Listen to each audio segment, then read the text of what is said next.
capítulo 37, Perseguição que se estende. No dia imediato ao seu regresso à prisão, Zacarias, que fora avisado por Lucílio na reunião noturna da véspera sobre a chegada de Pilatos, compareceu perante o prisioneiro, que naturalmente se encontrava em péssimo estado emocional. A chegada do amigo que Jesus tinha designado para o ex-governador não teve o poder de retirá-lo do seu abatimento, apenas lhe propiciando uma modificação pequena na disposição íntima. Eu não valho nada, Zacarias, estou atirado na miséria moral, e ainda que fosse o mais rico de todos os homens, meu estado atual é o de falência completa. Não diga isto, meu filho. Nós nunca estamos pobres quando nos apegamos a Deus e à bondade de Jesus, que tudo fazem para que nós tenhamos coragem para suportar as dores da hora amarga do testemunho. Eu compreendo melhor agora o que aconteceu com o justo, naquele dia fatídico de seu destino entre os homens. Como assim? Indagou o apóstolo. Bem, muitas das coisas que aconteceram com o mestre, de maneira parecida, ocorreram comigo perante os romanos, meus patrícios. Jesus foi abandonado por todos, eu também. Ele foi preso injustamente. Eu, pelo menos, não cometi nenhum delito que a maioria dos que me julgaram não tenham cometido. Jesus se viu cuspido, eu também. Seus amigos se afastaram dele e o acusaram. Comigo, a mesma coisa. Ele acabou crucificado fisicamente, para que os fariseus se livrassem de sua presença incômoda, e eu acabo de ser crucificado moralmente, a fim de que os romanos corruptos como eu se vissem livres de minha presença perigosa e incômoda. Apenas que a Jesus mataram-lhe o corpo, enquanto a mim exilaram-me para longe a fim de matarem a minha alma. Ouvindo-lhe as comparações, Zacarias percebia que Pilatos já se referia a Jesus de uma maneira mais profunda, nas comparações e análises que fazia, sem pretender comparar-se moralmente ao divino amigo. A insensatez humana é a mesma sempre e em todos os lugares, meu senhor. Não importa o que sejamos hoje, pois o amanhã pode nos tirar tudo o que parecíamos possuir e nos restituir a verdade de nossa insignificância. Lembre-se de quantos impérios tão grandes ou até maiores que já existiram sobre a terra e que hoje não passam de lendas e histórias de conquistas e glórias que se perderam no tempo. Assim são os homens, Pilatos, pequenos caniços atirados pela brisa para um lado ou para o outro. E dentre nós, a quem pertencerá a culpa de ter se achado poderosa figueira, quando não passava de simples graveto? Certamente que não é a Deus que se deve culpar. Nós nos iludimos, nos deixamos levar pela vaidade e pelo desejo de poder, como se isso passasse a fazer parte de nossa personalidade, quando em realidade as coisas não são assim. A nossa personalidade se revela em dois momentos, Pilatos. O primeiro deles é quando somos guindados à condição de liderança, seja por termos recebido o mando ou o dinheiro, o que nos permite arroubos maiores, posturas de direção e de comando. Nessas horas, os que se pensavam humildes e pacíficos, muitas vezes se revelam arrogantes e belicosos, lutadores para manterem seus privilégios a qualquer preço, mesmo o da violência física e o da coerção moral. Abandonam a postura da obediência e vestem a toga da autoridade, com a qual pretendem escravizar os outros, indo à forra de todas as frustrações que tiveram de engolir no período em que eram um nada, no meio dos outros nadas. Agora que subiram de posição, sentem prazer em humilhar os outros para dizer-lhes com isso que continuam nadas, mas que eles, ao contrário, subiram de posto, passando a ser-lhes superior. Essa é a primeira ocasião em que o homem tem a sua essência revelada, quando deixa o anonimato e recebe as luzes do poder, qualquer que seja o tipo de mando ou realce que lhe chegue às mãos. O segundo momento em que a personalidade humana se revela é quando aquele que detinha o poder ou as vantagens da vida faustosa e regalada perde tais benefícios e se vê projetado no abismo do anonimato, passando a ombrear-se com os pobres ou miseráveis, com os nadas, como são considerados os deserdados da sorte ou dos favores invisíveis. Também nessa hora, meu irmão, a nossa personalidade aflora no comportamento rebelde, envergonhado, derrotado e deprimido, muitas vezes autodestrutivo.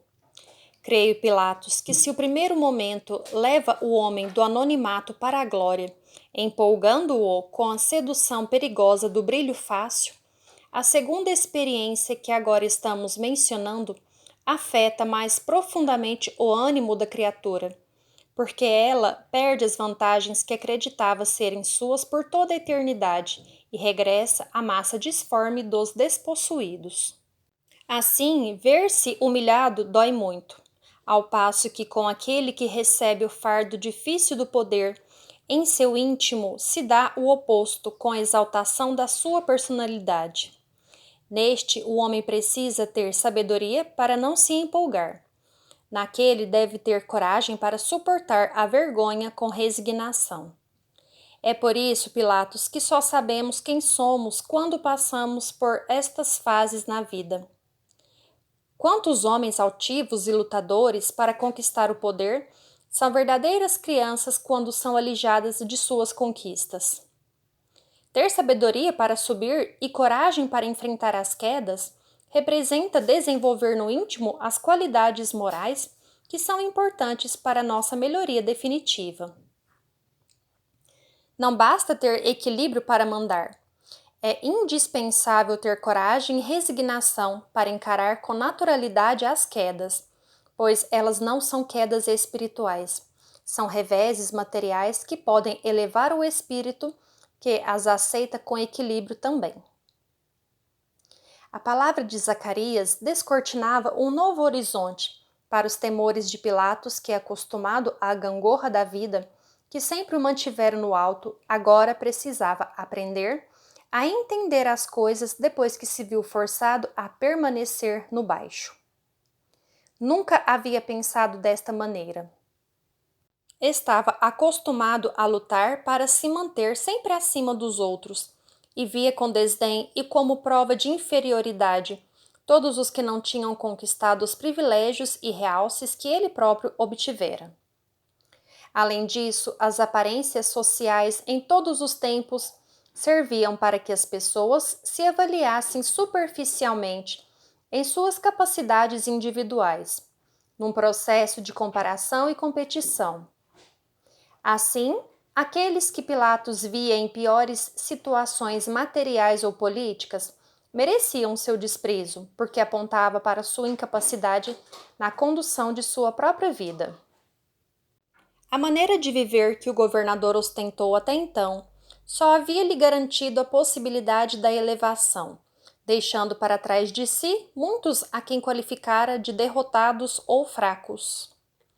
A maneira como a vida iria fazer o governador viver agora lhe garantiria a possibilidade do rebaixamento, tendo de aprender a conhecer que a derrota material não representava necessariamente demérito para o indivíduo. Só quando passara pela experiência da perda, tivera o bom senso de se colocar no lugar daqueles a quem julgava como indignos ou fracos.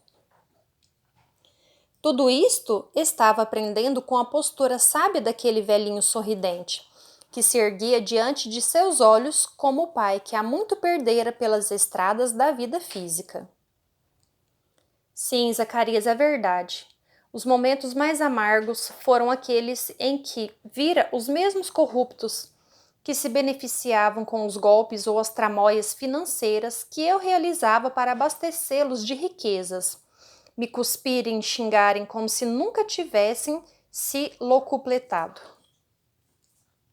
Nas horas em que via a fantasia fingida levantar-se como moralistas de ocasião, acusando-me e pedindo a minha morte, eu tinha ímpetos de gritar na face de cada um todos os seus erros e pedidos de mais dinheiro. Tinha o desejo de desmascará-los perante aquilo que eles consideravam um tribunal, mas que me parecia mais um teatro de quinta categoria. Quando estava a ponto de vomitar-lhes as acusações, numa maneira de ferir-lhes a dignidade com a nudez da verdade, a imagem do justo surgiu em meu pensamento e eu me lembrei de sua postura sofrida e sóbria, diante de todas as mentiras e indignidades que lhe imputavam. Aquilo também era uma encenação de julgamento.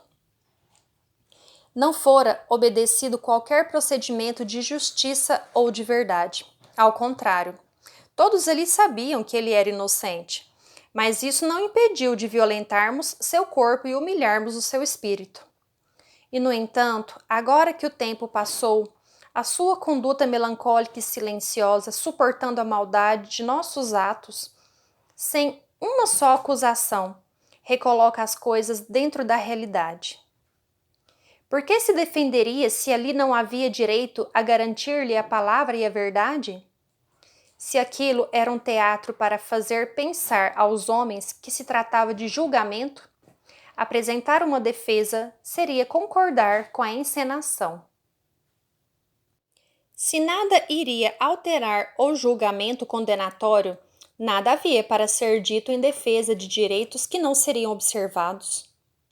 E esse pensamento, na hora extrema de meu sofrimento moral, quando o chicote do castigo caía sobre a minha posição de homem de Estado, para a vergonha de minha individualidade aos olhos dos meus irmãos de raça, atenuou em mim qualquer desejo de vingança. Será que a vida também não os conduziria a esse mesmo teatro mentiroso para que encenassem o papel do condenado mais cedo ou mais tarde? E se o poderoso exemplo de Jesus não me saiu da cabeça e me ajudou a mudar a minha reação animalesca, ainda que eu me sinta injustiçado e propenso a agredir os meus agressores, quem sabe se a minha abstenção de qualquer acusação não produzirá o mesmo efeito na consciência dos meus acusadores? Isso foi o que eu pensei, ou não sei bem, o que alguma força mais sábia e poderosa do que tudo me fez pensar. Atingindo esse momento da conversação, Zacarias procurou levar o preso a meditar sobre a importância do perdão como fonte de alívio interior. Pelo que você está dizendo, meu filho, a sua alma já está entrevendo as vantagens do perdão como recurso para a sua própria elevação moral. Não sei se é isso, Zacarias. No entanto, o perdão sempre foi para os romanos um exemplo de covardia e fraqueza. Acostumados a combater e lutar, invadindo e escravizando, nunca tivemos que avaliar o perdão pelo prisma de termos sido feridos e desculparmos. Com certeza pesa sobre nossas cabeças muitos atos que precisarão ser perdoados pelas nossas vítimas. No entanto, para os que invadem e conquistam, poucas vezes surge o momento em que tenham de aprender o que seja perdoar as agressões sofridas pela porta da injustiça. E é nessa condição, Pilatos, que a bondade de Deus se revela para os homens. Deus está sempre a nos perdoar todas as agressões que cometemos contra Ele, contra o mundo que Ele criou, contra os nossos semelhantes que tínhamos o dever de acolher com carinho e respeito. O exemplo de perdão parte do Criador, que poderia, num simples lance de vontade, exterminar todos os homens, pois possui poder para tudo fazer, tornando Roma uma mera lembrança no tempo. Quando você se livra dos ódios do coração, seu espírito se eleva e sua mente flutua em uma outra região, que alivia as nossas angústias e melhora nossa saúde. Quem não é capaz de perdoar não vive em paz nunca. E o perdão que a Boa Nova pede, o absoluto esquecimento das ofensas, só é difícil de oferecer porque nós somos muito arraigados à vingança ou ao sentimento de autocomiseração. Se não dessemos tanta importância ao nosso ego, se não fôssemos tão vaidosos e orgulhosos de nós próprios, não seríamos tão vulneráveis às ofensas alheias. Agora, enquanto não conseguimos perdoar por falta de experiência ou de tentativa de compreendermos estas verdades, iniciemos por tolerar as ofensas alheias sem desejarmos revidá-las na mesma moeda. Jesus nos ensinou tudo isso. E ouvindo a referência a Jesus, Pilatos interrompeu Zacarias para dizer: Como eu gostaria de ter escutado as pregações desse justo! Hoje eu daria tudo para que as suas palavras me chegassem abundantes aos ouvidos e ao coração seco e áspero como o meu. E já prevendo a possibilidade desse momento surgir na vida de Pilatos, Zacarias retirou de uma pequena bolsa de couro um rolo de pergaminho e o entregou ao preso. Aqui está, Pilatos, o que você está pedindo. Sem entender o que era, o ex-governador permaneceu olhando para Zacarias, indagando-lhe em silêncio. Sim, homem, pegue. Mas o que é isso? Mais um presente comprado com dinheiro de não sei quem? Falou envergonhado o prisioneiro. Não, Pilatos, isto é a palavra pregada por Jesus, que ele me incumbiu de lhe trazer nessa hora difícil de sua vida. Aqui estão as anotações que o seu seguidor Levi efetivou para as nossas lembranças e que todos nós temos copiado e recopiado para aprendermos e para passarmos para outros. Espantado com o presente inesperado, Pilatos refugou. Não posso aceitar como um presente, Zacarias. Isso é uma relíquia de todos vocês, os fiéis seguidores do justo. Contento-me com as suas palavras que me educam e edificam. Eu não mereço isso. Claro que merece, meu irmão, falou Zacarias com a voz embargada pela emoção. Aqui você encontrará muitas coisas que lhe consolarão o espírito nesta hora de dificuldades. E enquanto eu me coloco longe por causa da impossibilidade de estar constantemente ao seu lado, você vai lendo e aprendendo por si mesmo. Mas isto lhe pertence e deve ter muito valor para que você se desfaça desse jeito. Lembre-se, Pilatos, só é nosso aquilo que nós damos para os outros. Por isso, a resposta a esta pergunta é sim. Isto é tão meu que eu o estou entregando a você. Já decorei todas as linhas e, além disso, possuo outras cópias que estão sendo entregues para outros simpatizantes da mensagem de Jesus. Agora não perca tempo com as derrotas transitórias da vida. Aprenda a seguir adiante com a cabeça posta no céu. Leia e reflita sobre tudo isso, pois, tão logo me seja possível, regressarei para continuarmos nossas conversas.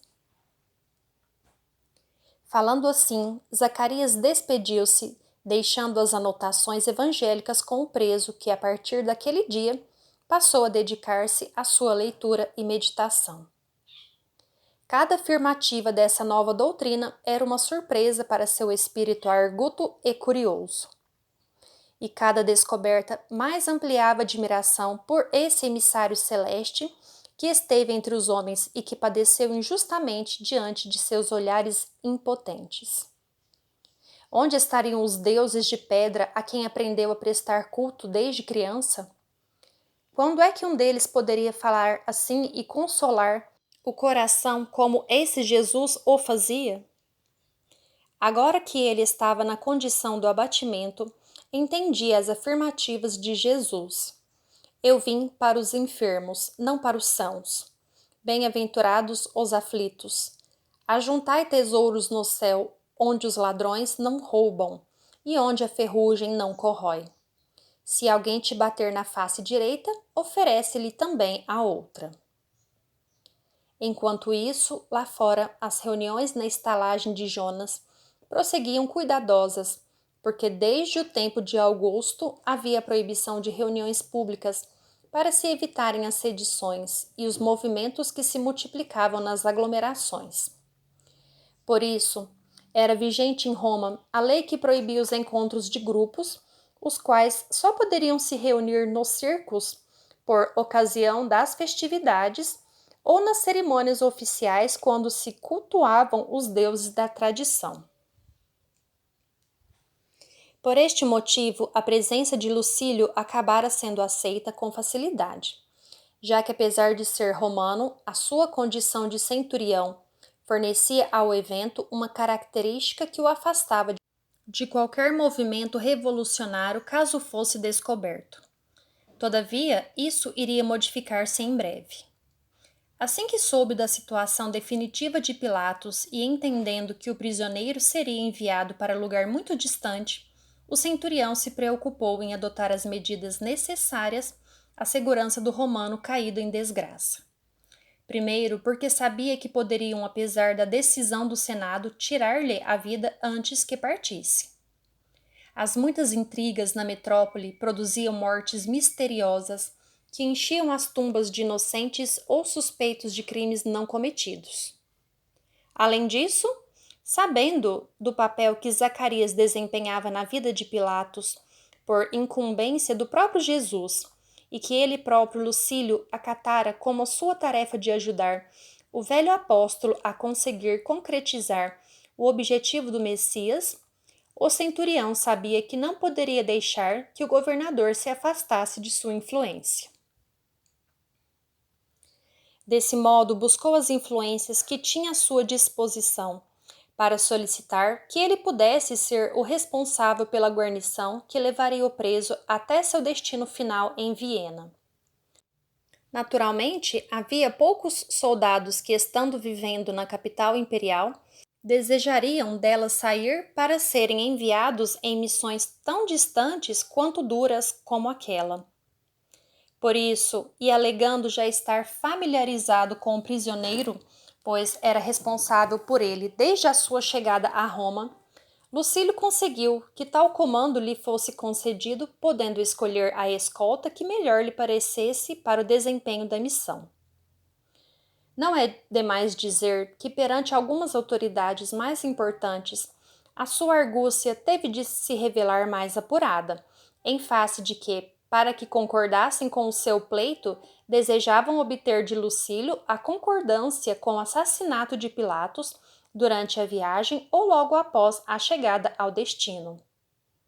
Tais autoridades não pediam isso claramente, mas, através de insinuações nas entrelinhas, procuravam sondar o ânimo do centurião para que aceitasse colocar como chefe da escolta alguém manipulável a ponto de concordar com o assassinato do escoltado. Lucílio, conhecendo os meandros pútridos do poder, se fazia de simpático à causa, partilhando da boca para fora das prevenções que os romanos demonstravam contra o governador, dizendo inclusive que desejava escoltá-lo para fazer pesar sobre ele mais humilhações por sua indignidade. Não pretendia que Pilatos tivesse uma viagem de recreio. Torná-la-ia um martírio para o preso. Com tais posturas de ostensiva antipatia, Lucílio comprou a concordância dos que deveriam autorizar-lhe a chefia da escolta, que passaram a acreditar que ele era o homem certo para tirar o problema do caminho quando chegasse a hora. Uma vez fixada a sua liderança, não faltaram pessoas que, na calada da noite, vieram até ele com propostas para que tão logo se ausentassem do território romano, ministrasse o veneno letal na bebida do prisioneiro, a fim de que ele não chegasse vivo ao destino. E para não levantar suspeitas, já que tais enviados poderiam estar sendo mandados pelos que lhe haviam autorizado a chefia da expedição punitiva, Lucílio recebia os embrulhos e dizia que tão logo se apresentasse a oportunidade, iria cumprir sua tarefa.